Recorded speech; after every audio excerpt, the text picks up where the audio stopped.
Hi అండి, అందరికీ నమస్కారం. నా పేరు ఇస్మాయిల్. 1980s రాధాకృష్ణ మూవీ డైరెక్టర్ని. సో మూవీ గురించి ఆల్మోస్ట్ మీ అందరికీ తెలుసు. 90 days షూట్ అయింది. ప్రొడ్యూసర్ గారు అవి ఇవి అమ్ముకొని సినిమా చేశారు అని ప్రతి తెలుసు.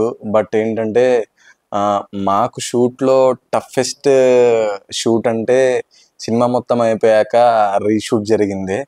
లైక్ ఏంటంటే ప్రతి ఒక్కళ్ళు నియర్లీ మనకి అప్పటికి లిమిటెడ్ బడ్జెట్ ఉండేసి మనకి ఒక షార్ట్ పీరియడ్ పెట్టుకున్నాం, ఒక 4 days షెడ్యూల్ లాగా. ఆ 4 days షెడ్యూల్లో ఒక 2 days మాత్రం 19 hours షూట్ చేసాం మేము నాన్ స్టాప్గా. సో అది మాకు చాలా టఫ్ అనిపించింది. అక్కడ ఉన్న ప్రతి ఒక్క artist day and night work చేసుకుంటూ ఒక 2-3 hours పడుకునేది, మిగతాదంతా డిస్కషనే జరిగింది.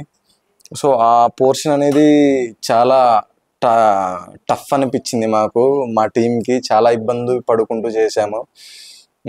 ఆ తర్వాత మన సినిమా గురించి చెప్పాలంటే ఒక మ్యూజిక్ డైరెక్టర్ ఎంఎల్ రాజా గారు, తన గురించి ఆల్రెడీ చాలా చెప్పాము. లైక్ ఒక హుక్ పాయింట్లో ఉంటుంది మ్యూజిక్ మొత్తము, అట్లా కూర్చోబెట్టేస్తుంది థియేటర్లో. డిఐ డాలీ శేఖర్ గారు ఒక కలర్ ప్యాటర్న్ 1980s బ్యాక్డ్రాప్లోకి తీసుకొని వెళ్ళారంటే మెయిన్ ముఖ్య రీజన్ తనే. ఆ తర్వాత వచ్చేసి mixing by sound mix by Vishnuvardhan గారు. తర్వాత డిఓపి వచ్చేసేసి ఇలియాస్ పాషా. తను మీరు చూస్తే గనక ఆ విజువల్ అనేది నా మైండ్లో ఏముందో ఆ విజువల్ని తెర మీద చూపించడానికి ఇద్దరం కలిసి చాలా కష్టపడ్డాము. సో నాకు నా బెటర్ హాఫ్ లాగా ఒక పని చేశారంటే మెయిన్గా చెప్పాలి.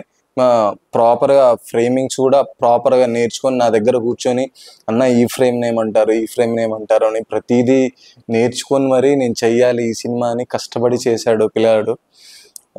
థ్యాంక్ యూ భాష. నెక్స్ట్ ఈ మూవీ వచ్చేసేసి మనకి October 18th in theatres Telugu and Banjara లాంగ్వేజ్లో రిలీజ్ అవుతుంది. సో అందరూ వచ్చి మా సినిమాని చూసి సపోర్ట్ చేయండి. మిస్టేక్స్ ఏమన్నా ఉంటే చెప్తే నెక్స్ట్ మూవీకి రిపీట్ చేయకుండా మంచిగా తీస్తాము. Yeah, thank you.